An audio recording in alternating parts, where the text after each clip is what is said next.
Salut à vous, c'est Til, j'espère que vous avez passé une très bonne semaine. On se retrouve donc pour vous en ce samedi 1er mai, pour moi en ce vendredi soir. Bon, il est bientôt le samedi 1er mai, hein, étant donné qu'il est 23h30, j'enregistre cette vidéo, étant donné que le samedi, j'ai très peu de temps pour faire des vidéos. On va faire du coup comme d'hab, un point sur le marché crypto. Donc là c'est la session des altcoins, hein, donc on ira quand même voir le Bitcoin, ce que ça dit. Donc d'un point de vue hebdomadaire, daily H4, comme d'hab, hein, avec sa dominance. Intéressant étant donné qu'on est le 30, clôture mensuelle, donc on ira voir aussi ça, surtout hein, pour la dominance, parce qu'on valide des structures. Et ensuite du coup on ira voir vos alts, hein. Donc il y a 4 altcoins qui m'ont été demandés en commentaire, donc le XRP, le Siacoin, le Blondie, Substratum, et je vais finir du coup par une altcoin que j'avais rentré en portefeuille, du coup le Illuvium. Voilà, donc on ira checker cette petite pépite Uniswap.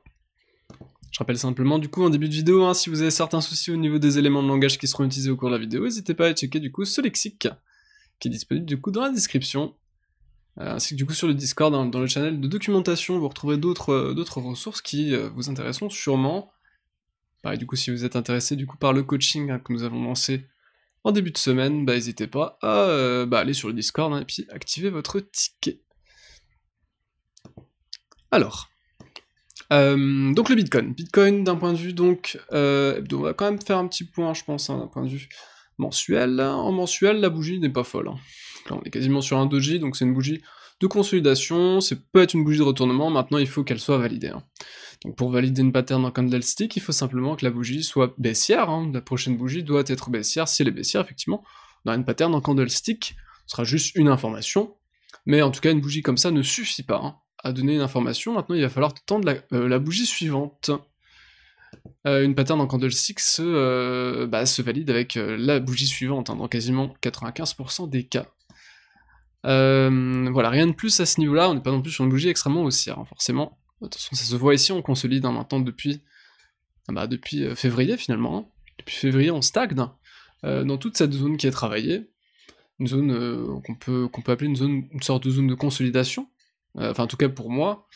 D'autres diront qu'on est sur une structure de retournement ou ce genre de choses. Moi, c'est plutôt, je pense, une structure de consolidation qui du coup sera amenée à casser, je pense, par le haut, hein, et continuer simplement le sens de la tendance, étant donné que du coup, la tendance reste haussière. Hein, donc là, on est peut-être sur une... il faudra voir du coup dimanche, hein, la clôture hebdo. On regardera du coup si on avale à la hausse cette bougie précédente, qui du coup invalidera. Là, pour le coup, on aura une pattern en candlestick hein, qui sera fait d'elle-même, hein, étant donné que dès qu'on a l'aval, ça donne le signal. Là, pour le coup, on regardera la clôture à la fin de la semaine, qui sera très certainement intéressante. Alors, donc on se rappelle, hein, on avait donc le Bitcoin ici, donc d'un point de vue daily, hein, ici, je vais prendre le pinceau. On était effectivement du coup passé sous le point pivot mensuel, on était passé sous du coup le Vegas aussi, donc c'était un peu inquiétant, étant donné que ça faisait quand même maintenant pas mal de temps qu'on n'était pas passé en dessous. Ça a effectivement du coup donc... alors ce qui était déjà le plus inquiétant, pardon, on va revenir un peu en arrière, mais ce qui était le plus inquiétant c'était de réintégrer, on avait parlé de réintégrer ces 60K. C'est pas ouf, hein, normalement la logique chartiste voudrait qu'on pull back le niveau anciennement cassé, et qu'on continue. Effectivement on avait sur cette bougie un gros drop, hein, qui a du coup actionné une prise de profit de notre part.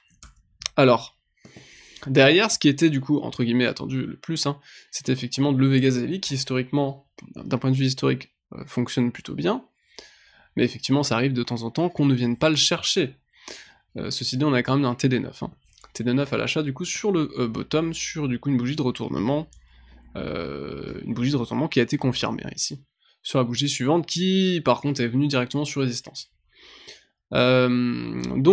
Personnellement, ce que j'avais fait, c'était que, effectivement, là, il y avait déjà, sur les altcoins, ça on avait vu ensemble, il y avait déjà des altcoins qui étaient dans des Vegas et tout et tout.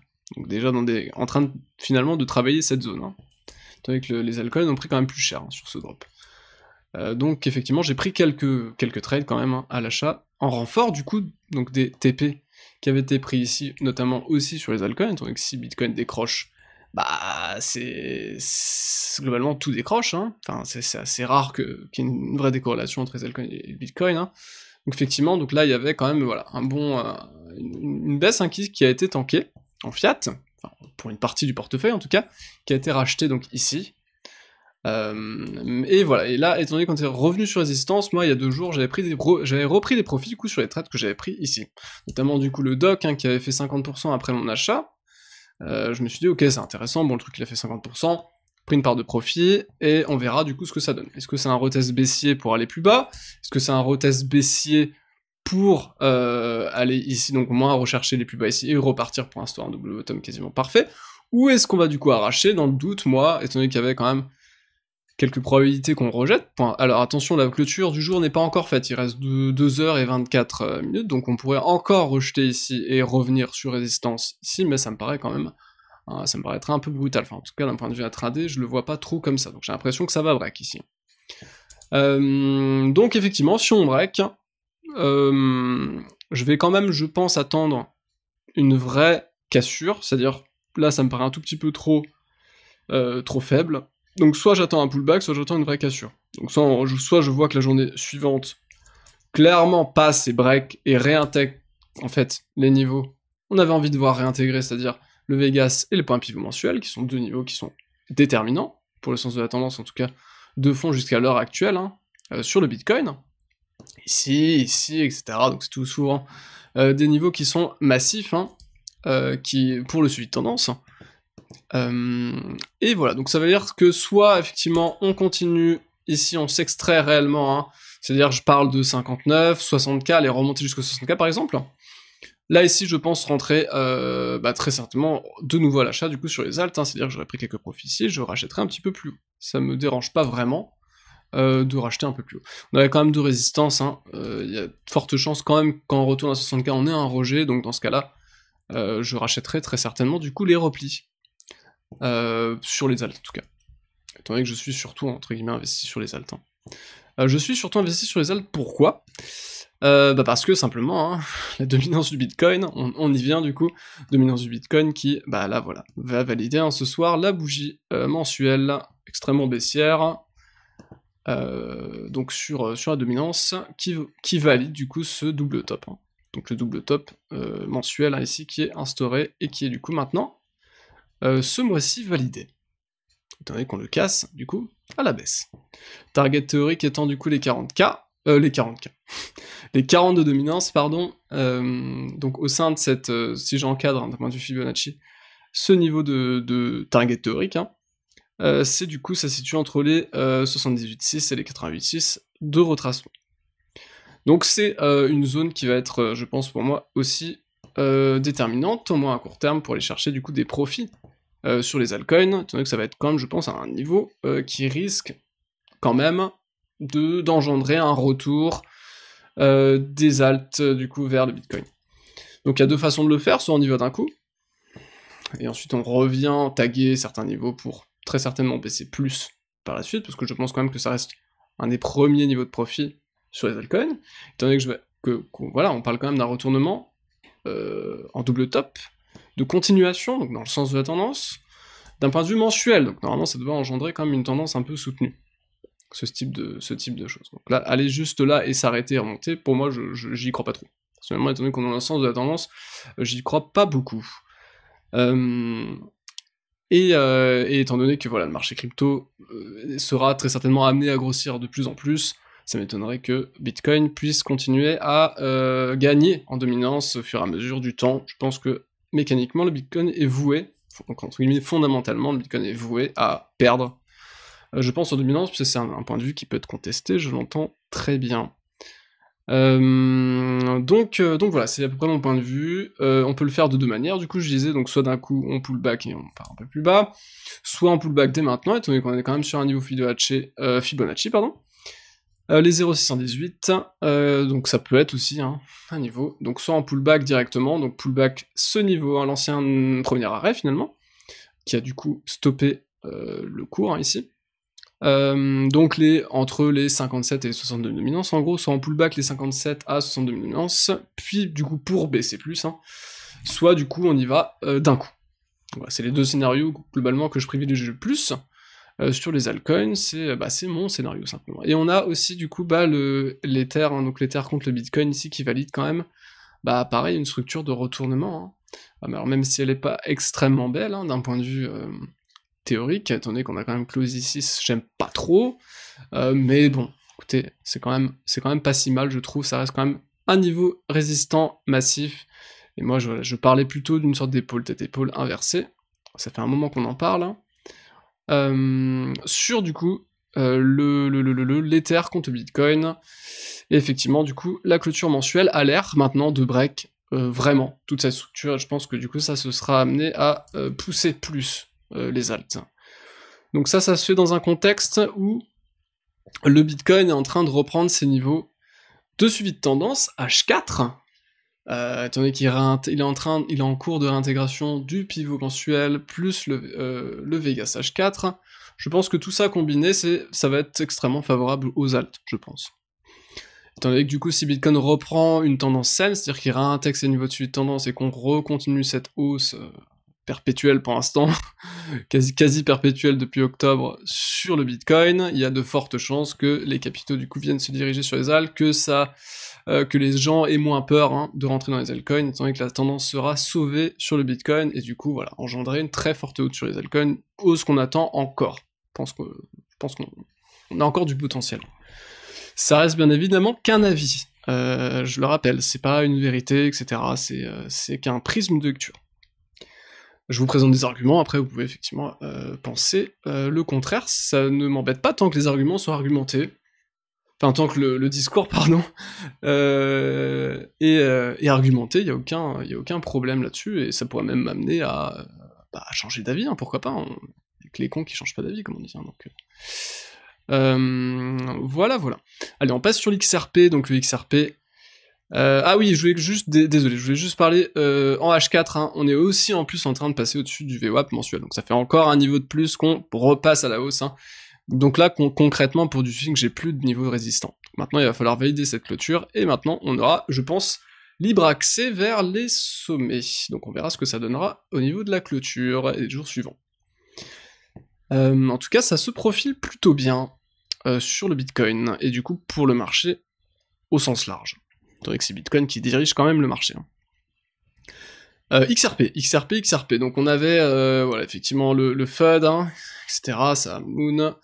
Donc là, il a bien explosé. On va passer quand même d'un point de vue logarithmique. Il avait du coup, donc on a des niveaux qui sont beaucoup trop bas. On est revenu taguer des niveaux de les 0,5 de retracement. C'était quand même un niveau intéressant, étant donné que les 0,32 peuvent commencer à être payés pour du suivi de tendance. Ceci dit, il y avait quand même un très très fort pump, donc oui, des niveaux un peu plus bas auraient été effectivement judicieux. On n'est pas venu rechercher exactement ce niveau, c'est un peu dommage, par contre je pense qu'on a dû rechercher d'autres niveaux précédents, par exemple celui-ci effectivement, qui a du coup été retesté, c'était un niveau du coup pareil, pour tracer les niveaux, je prends simplement la mèche, le corps, la close hein, la plus haute, et ça nous donne du coup un niveau de travail qui du coup a été effectivement retesté. C'est quasiment des derniers niveaux de Roger hein, ici. Donc oui, niveau qui a été retesté, qui du coup se situait entre les 0,5 et les 0,618 de retracement, ça pouvait être un niveau effectivement pour du suivi de tendance. Je vais regarder un peu d'un point de vue... voilà, on est venu chercher le Vegas. Donc là on avait une belle confluence. Hein. Bas de Vegas, plus les 0,5 de retracement, plus une petite zone chartiste qui avait été retestée en plus sur cette journée-là, plus un TD9, acheteur. Là, il y avait quand même beaucoup de choses. Hein. En vrai, il y avait quand même beaucoup de choses. Hein. Donc effectivement, ici sur cette journée, hein, je pense que le signal est donné sur cette journée, précisément, du coup le 25. 25 avec franchement, ouais, triple signal. Hein. Donc TD9, on rappelle, TD9, 0,5 de retracement depuis le top, qui correspond au bas de Vegas, plus la zone qui a été retestée, ça fait 4 éléments au sein d'une même journée, qui indique une potentielle hausse. C'est assez fort quand même, hein. C'était assez fort. Donc depuis, effectivement, on a continué. Donc je pense ici la tendance a l'air sauvée, donc pourquoi pas simplement en termes de placement, pour des renforts, moi personnellement, je chercherais très certainement à racheter des pullbacks dans le Vegas. Hein. Pour un peu plus haut forcément, étant que le Vegas risque de monter, mais du coup quelques pullbacks dans le Vegas pourraient être, Vegas H4, hein, pourraient être très largement, je pense, rachetés assez solidement, je pense, hein, étant donné que le gros signal est donné ici, je pense. Ouais, le XRP pas trop mal, hein, y a de fortes chances qu'il aille chercher ses sommets. Hein. il y a de très fortes chances qu'il ait cherché ses sommets, étant donné que là, on est à 3,30, voilà, il manquerait quoi Ouais, il est à 100%, donc je pense qu'il va y aller, hein, sans trop de problèmes, le XRP. Ça reste une major, ça reste un truc quand même solide, hein, donc ça va pas exister comme demain, quoi. Donc oui, je pense que ça ira très certainement rechercher ses tops. Comparé à certaines autres altcoins, hein, type Substratum, qui, bon, on en reparlera après, le Siacoin, gros volume hein, ici, bon après c'est CoinMarketCap, donc ça veut pas dire grand chose, mais ceci dit, il y a dû sûrement avoir du gros listing, je pense. On a du coup, alors, qu'est-ce qu'on a? On a effectivement un ancien niveau ici, qui était intéressant, en vrai, parce que c'est quand même 2 levels, hein. Paf, paf, avec Mesh plus Close qui correspondent quasiment au même niveau, donc gros niveau de chart ici qui a été pullback hein, ici. Qui a été pullback, qui correspondait pareil au 0,5, finalement on a quasiment les mêmes types de structures, c'est assez marrant. C'est assez drôle parce qu'on a quasiment la même zone de pullback que le XRP. C'est assez drôle. On va passer en daily. Du coup, voilà, si la connexion le veut bien. Alors on va passer en daily, on va pas passer en daily, pardon. On va passer plutôt en H4, étant donné que ce sera ce Vegas qui je pense, voilà, a soutenu la tendance. Donc effectivement, on avait encore une... Bah en fait, on avait quasiment la même corrélation, il y avait très certainement même un TD9 daily dans ce bazar. Je crois qu'on avait exactement le même setup, hein, sur le Siacoin que sur le XRP, étonnamment. Voilà, Vegas, hein. Travail de Vegas, plus 0,5 de retracement à l'intérieur, donc je pense même avis, voilà, même analyse, même avis. Retest dans Vegas H4 et très certainement H-Tal. En tout cas, moi, de mon côté, il n'y a pas de conseil d'achat, pas de conseil d'investissement, etc. Je vous dis simplement ce que moi je ferais sur ce type de graphique. Je chercherais très certainement du coup à racheter le Vegas sur un repli, étant donné que je préfère moi personnellement racheter des replis que des hausses. Simplement. On passe sur le Blondie. Le Blondie donc... le Blondie, non, le Bondi. Bondly. Pardon. Alors pour l'instant, il est en train de tester un niveau résistant. Ce graphe est un peu bizarre. Il est en train de tester un niveau résistant. Pardon, hop, ce niveau 1. Donc là, il y a une grosse zone de level résistant qu'il va falloir au moins réintégrer. Hein, donc au moins très certainement repasser au-dessus des 45. Au moins au-dessus des 45 cents. Pour peut-être reconstruire quelque chose d'haussier. Mais c'est vrai que là, ça fait un peu flipper. Enfin, ça fait flipper. Non, ça fait pas flipper. On est quand même sur un truc qui est... on est quand même sur une belle hausse hein, depuis le début d'année. Passer en log, on a retracé ça. Ok, donc là, on est venu rechercher la zone qu'on appelle hein, la zone de rechargement d'achat. Donc la reload zone hein, ici entre du coup 0,618 et 0,7. Enfin 0,786. Toute cette zone du coup a pour l'instant été rachetée. Ceci dit, ça reste un quasi V-bottom ici. D'un point de vue daily. En H4, on voit bien qu'on a une sorte de double bottom, hein, mais d'un point de vue daily, on a pour l'instant qu'un V-bottom. On le voit ici en H4, hein, j'ai zoomé, on voit que là, effectivement, on avait un double bottom, au bottom, du coup, très très proche. Donc ça, c'était intéressant, c'était une pattern quand même intéressante. Ceci dit, pour des grosses tendances comme ça, je pense que c'est au moins en daily l'entrée. Donc ici, il n'y a pas franchement de structure, malheureusement. Il n'y a pas franchement de structure, c'est un peu dommage, du coup. Donc je pense retour hein, dans cette reload zone qui est je pense rachetable. En tout cas si je voulais me placer ce serait plutôt là. Après s'il continue de monter et qu'il s'arrête plus, ce qui est possible, je pense au moins réintégration de ce niveau et venir chercher au moins un achat sur les 45 quoi. Au moins réintégrer toute cette zone hein, ici. Toute cette zone de range hein, ici si on pouvait la réintégrer au moins pour venir chercher une sorte de bad range, un bad range qui correspondrait. Si on peut faire un peu de tri là, parce qu'il y a trop de trucs. S'il veut bien. Apparemment, il veut pas que je fasse un clic droit. C'est dommage. Il veut pas que je fasse un clic droit. Ah si. Voilà, si on veut faire un peu de place, voilà, il y aura un peu toute cette zone en fait. Hein. Toute cette zone ici qui pourrait servir de bad range, avec du coup toute cette zone là-haut qui pourrait servir plutôt de haut de range. On va la tracer comment? Plutôt comme ça, avec le cours de clôture et la mèche. Voilà. Plus la surface est quasiment égale à ce qu'on a pu avoir en bas. Donc voilà, si on arrive à réintégrer effectivement cette zone, à l'intérieur, au sein de cette zone en tout cas, ça va être intéressant. de très certainement du coup racheter, hein. Enfin racheter, c'est-à-dire reprendre un, je pense en tout cas, voilà, plutôt chercher à, dans un range, on cherche à acheter des bas de range, donc simplement déjà réintégrer ce range et certainement du coup se placer sur voilà, des retests de bas de range, hein. Voilà, à peu près pour ça, je pense que c'est à peu près tout sur le Bondi, qui a une structure assez étonnante, je trouve. Très forte baisse ici. Ouais, structure assez étonnante. Ça, on a quand même combien de baisse là? On a... Ouais, moins 65% de baisse, hein. C'est en 2 semaines, quoi, un truc comme ça. Donc ouais, assez bizarre. Elle est un peu étonnante cette chart. Ça veut pas dire que ça va dumper, hein, mais juste un peu... Elle est un peu exotique, je trouve. Alors, on va passer... bon, dès qu'il voudra bien, on va passer sur... Substratum. Substratum qui est du coup un énorme shitcoin, hein, c'est un énorme shitcoin. C'est un super shitcoin, hein. Je crois que tout le monde a Exiscam là-dessus. De toute façon, il n'y a plus de volume, hein, ici. Je sais pas où il est encore listé. Je sais que c'est un énorme shitcoin. Un énorme shitcoin. Ça, c'est clair. Après, oui, est-ce qu'il y a de la spéculation à faire là-dessus? Très certainement. Donc là, par contre, là, pour moi, ça va juste être de la spéculation. Si je pouvais rentrer là-dedans, parce que je sais même pas où est-ce qu'il peut être listé. Admettons que ce soit listé sur un exchange que je possède, c'est-à-dire, je ne pense pas. Je serais intéressé à potentiellement racheter, je pense, ces niveaux là, ces types de niveaux, ancien range ici. C'est moche, hein. C'est franchement moche quand même. C'est vraiment pas beau, hein. C'est vraiment pas beau. Vegas quand même, Vegas Daily qui a été tagué, là. Ouais, sur une mèche, hein, vraiment dégueulasse. Franchement, il y a pas grand chose à dire, hein, honnêtement. Pas grand chose à dire. Hein. L'analyse technique est à la hauteur du fondamental, hein, je pense, à ce niveau-là.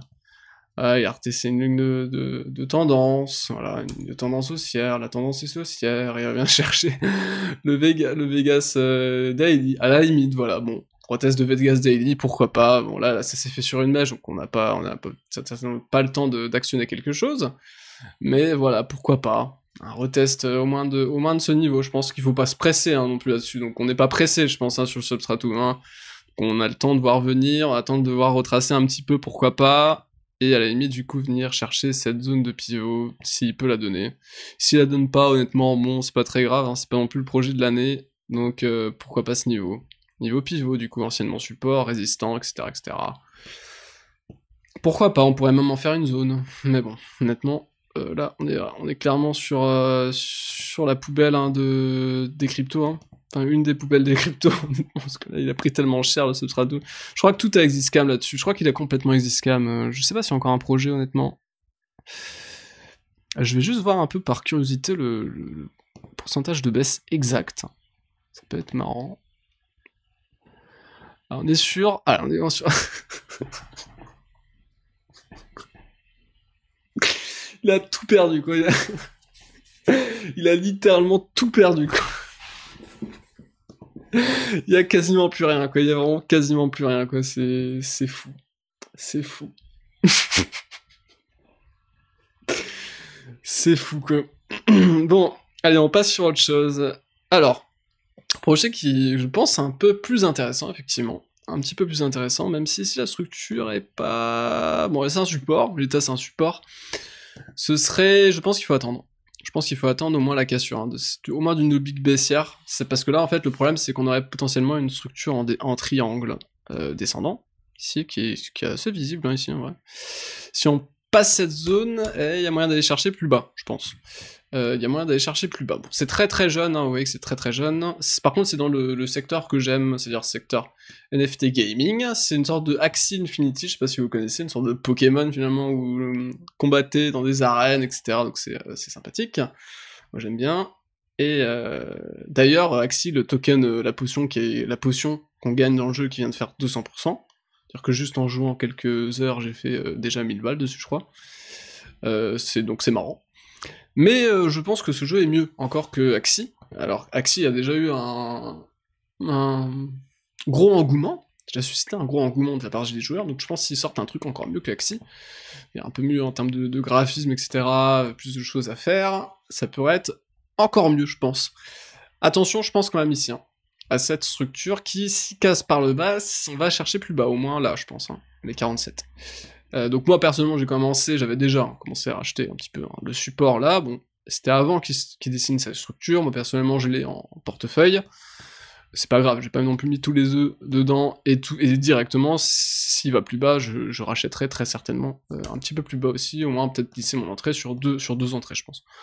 C'est un peu jeune, donc le cours, on sait pas trop, il se cherche encore, donc on verra où ira le cours. Je pense plutôt quand même, le but c'est qu'il aille à la hausse, hein, on va pas se le cacher. Mais il pourrait peut-être encore là, on va à court terme, baisser, c'est possible. C'est possible, même si on est quand même sur une zone, entre guillemets, de support. Donc on verra si on range, ou si on casse finalement ce range, et là, pour le coup, on aurait un triangle descendant, hein, qui nous mènerait très certainement, je pense, ici. Hein. Moi, sur les 45-47, quoi. Mais en termes de prix, voilà, on est à 60$. On a 60$ sur une market cap qui est quand même assez faible. On est quand même sur 40 millions, c'est pas non plus un truc qui est inexistant, donc ça va, il y a quand même une market cap qui est quand même relativement solide, je trouve. Voilà, d'un point de vue ICO, les mecs ont acheté à 88$, donc c'est-à-dire que les premiers mecs, hein, qui ont foutu des sous dans ce projet sont en perte actuellement. C'est-à-dire que il y a quand même très certainement des grosses mains, finalement, qui ont acheté à 88, qui chercheront très, très certainement, par la suite, hein, à au moins rattraper leur prix. Voilà, au moins rattraper les 88$, voire du coup forcément plus haut pour faire des bénéfices. Hein. C'est-à-dire que les mecs qui sont rentrés dans le projet au tout début, leur prix est là. Voilà, globalement il est là. Donc voilà, il y a des whales là-dedans, donc il y a forcément des mecs qui ont beaucoup de pognon, qui ont acheté là, qui voudront faire plus. Donc je pense que, en gros, hein, tout ce qui se situe là-dedans, plus bas que ça peut être potentiellement intéressant pour Horizon, hein, forcément plusieurs mois. Hein. À court terme, il va pouvoir très certainement baisser, hein, c'est un shitcoin Uniswap, donc ça peut baisser. Hein. Mais voilà, je trouve ça pump, je pense que ça va pumper assez sévèrement, et le projet je l'aime bien en vrai. Voilà, donc c'était aussi pour parler un peu de ça, parce que voilà, je trouve ça un peu intéressant, surtout NFT Gaming. Je rappelle simplement aussi qu'il y a, avant de finir, il y a WannaCry qui sort sa vidéo d'actu lundi. Voilà. Bon, allez, je vais vous laisser passer une excellente journée, un excellent week-end. Du coup, moi, je vais raccrocher quasiment minuit. Je vous souhaite un très très bon week-end. Et à demain, du coup, pour vous, hein, avec le brief, avec Matt. Allez, à plus. Salut.